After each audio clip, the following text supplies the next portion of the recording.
Good morning students. आज हम अष्टक सिद्धांत मीन्स न्यूलैंड ऑक्टेव ला था, न्यूलैंड अष्टक सिद्धांत, उसकी कमियां देखते हैं। उसने आपने ये देखा कि प्रत्येक जो 8वां एलिमेंट है उसके साथ उसकी प्रॉपर्टीज मैच होती है। अब इसके अंदर ये जो अष्टक सिद्धांत लागू हुआ ये सिर्फ 20 तक ही, कैल्शियम तक ही लागू हुआ। इससे आगे वाले जो एलिमेंट हैं उनके ऊपर लागू नहीं हुआ। ठीक है, उसके बाद जो 8वां एलिमेंट आया जरूर, लेकिन उसकी केमिकल प्रॉपर्टी, उसकी गुणधर्म है वो समान नहीं हुई। तो अष्टक सिद्धांत केवल कैल्शियम तक ही लागू होता है, क्योंकि कैल्शियम के बाद प्रत्येक 8वें तत्व का गुणधर्म पहले तत्व से नहीं मिलता। मीन्स जो आप टेबल देखेंगे ना बुक में देखना, तो कैल्शियम के बाद के जो एलिमेंट हैं उनका क्या है, गुणधर्म है वो नहीं मिला। और अब इसने जो न्यूलैंड ने बताया, उस टाइम 56 एलिमेंट थे। कितने थे? 56 एलिमेंट के बारे में ही मीन्स ज्ञात था, मीन्स 56 एलिमेंट के बारे में। तो इसने तो इस हिसाब से अपनी टेबल बना दी कि भाई इसके बाद आने वाले कोई एलिमेंट की मीन्स खोज होगी ही नहीं, कोई नया तत्व पाया ही नहीं जाएगा। तो उसने इसी हिसाब से अरेंज किया। बाद में कई नए तत्व पाए गए, मीन्स कई नए तत्व मिले, लेकिन उनके गुणधर्म अष्टक सिद्धांत से मेल ही नहीं खाते थे।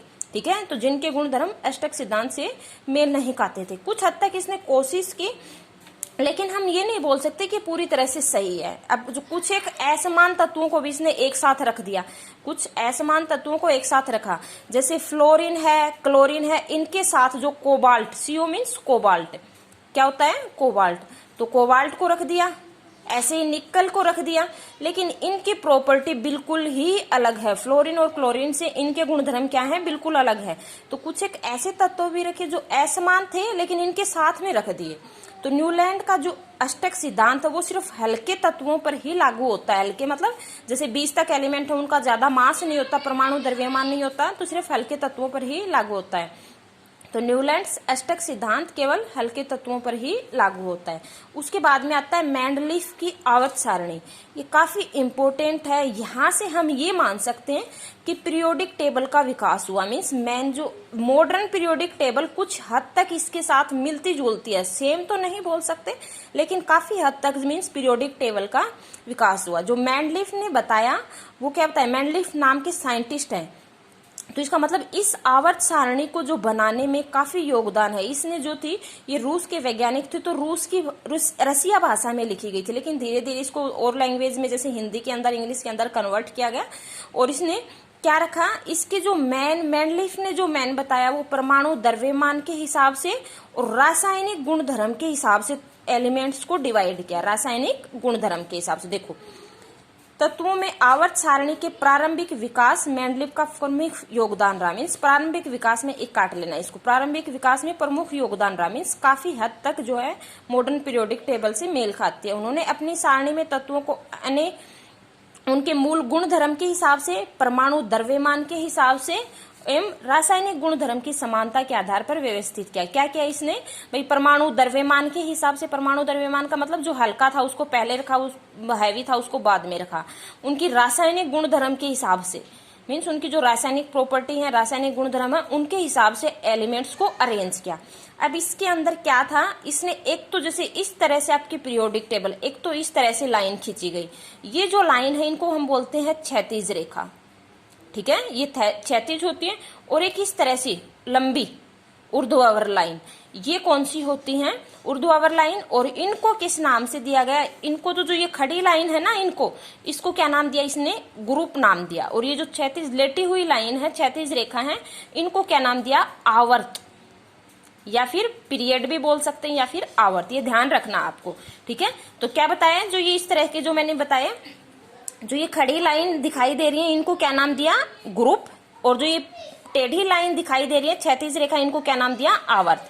तो देखो इसकी विशेषताएं, मेंडलीफ की आवर्त सारणी में ऊर्ध्वाधर स्तंभ, ऊर्ध्वाधर कौन सी हो गई, ये वाले स्तंभ, तो इनको क्या नाम दिया, ग्रुप या फिर समूह। क्या नाम दे दिया, ग्रुप। और जो क्षैतिज पंक्तियां, मीन्स ये जो इस तरह की लाइन थी, इनको क्या नाम दिया, पीरियड या फिर आवर्त। इनको हम और क्या बोल सकते हैं, आवर्त या फिर पीरियड।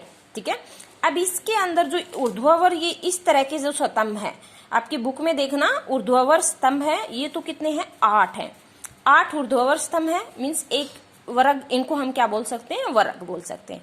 जो ये 8 इस तरह से ऊर्ध्वाधर स्तंभ है, प्रत्येक को 2 सब ग्रुप में भी डिवाइड कर दिया, 2 उपवर्ग के अंदर। मीन्स एक ही, जैसे मान लो लिथियम सोडियम इस तरह से रखा, इसके साथ में कोई वो रख दिया, कॉपर रख दिया, जिंक रख दिया, तो इस तरह से 2 उपवर्ग बना दिए।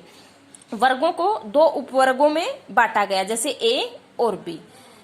अब कैसे रखा इसने, जो समान संयोजकता थी उनको एक वर्ग में रख दिया, मीन्स जिनकी संयोजकता समान थी उनको एक वर्ग में। और उसके बाद में जो 8वां ग्रुप था, मैंने कितने बताया, 8 ऊर्ध्वाधर स्तंभ, मीन्स ये इस तरह से 8 लाइन खींची इसने और एलिमेंट को रखता चला गया। जब इसने मेंडलीफ ने पीरियोडिक टेबल बनाए उस टाइम 63 एलिमेंट थे। कितने थे, 63 एलिमेंट। तो इसने क्या किया, 63 कार्ड लिए, 63 एलिमेंट थे और 63 कार्ड लिए और उनको अरेंज करता गया इस हिसाब से कि जो सेम मिलते, मतलब वो रिएक्शन करवाता गया ऑक्सीजन के साथ और हाइड्रोजन के साथ। किस किस के साथ, ऑक्सीजन के साथ और हाइड्रोजन के साथ। तो उसने 63 कार्ड लिए और 63 में, ताकि उनको लिखने में आसानी हो, तो ऑक्सीजन और हाइड्रोजन के साथ रिएक्शन करवाता गया।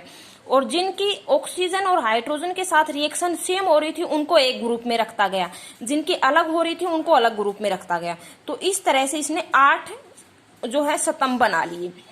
और 7 क्षैतिज रेखा, जो ये टेढ़ी लाइन दिखाई दी, ये कितनी बनाई, 7 लाइन बनाई। ठीक है, ठीक है। जो 8वां जो ग्रुप था, 8वां जो ऊर्ध्वाधर स्तंभ था, मैंने क्या बताया, सभी को उपवर्ग में बांट दिया, मीन्स 2-2 भागों में बांट दिया, ए और बी। लेकिन 8वें का सिर्फ एक ही भाग था, कोई उपवर्ग नहीं बनाया। तो 8वें वर्ग का कोई उपवर्ग नहीं था। 7 क्षैतिज पंक्तियां हो गई, जिन्हें क्या कहा गया, आवर्त। तो ये आपको ध्यान रखनी, पूछी जाती हैं। कितनी क्षैतिज रेखा थी, 7 क्षैतिज रेखा थी, 8 ऊर्ध्वाधर स्तंभ थे, मीन्स टोटल हम मान के चले तो 8 का 16 होता है, लेकिन एक को उपवर्ग में डिवाइड नहीं किया गया। ठीक है, 8वें को उपवर्ग में डिवाइड नहीं किया गया। तो मेंडलीव ने जब अपना कार्य किया तो कितने थे, 16 एलिमेंट तत्व थे। मैंने क्या बताया, ऑक्सीजन और हाइड्रोजन के साथ लिया। ऑक्सीजन और हाइड्रोजन को ही क्यों लिया, क्योंकि ऑक्सीजन और हाइड्रोजन काफी ज्यादा सक्रिय मेटल है, मीन्स ये सभी के साथ रिएक्शन कर जाती है। तो ऑक्सीजन और हाइड्रोजन का लेने का मतलब क्या था इसका, कि सभी के साथ रिएक्शन आसानी से कर जाते हैं, सक्रिय है। जब मेंडलीफ ने अपना कार्य आरंभ किया तो उस टाइम 63 तत्व ज्ञात थे। उन्होंने हाइड्रोजन और ऑक्सीजन के साथ बनने वाले यौगिक पर ध्यान केंद्रित किया, मीन्स किस किस को लिया, हाइड्रोजन को और ऑक्सीजन को। इसका लेने का भी मोटिव था क्योंकि ये अत्यंत सक्रिय है, क्योंकि हाइड्रोजन और ऑक्सीजन अत्यंत सक्रिय हैं। ठीक है, अत्यंत सक्रिय है और ये अधिकांश तत्वों के साथ यौगिक बना लेते हैं। नेक्स्ट इसी के बारे में हम कल और जानते हैं, इसकी कमियां क्या रह गई थी। ठीक है।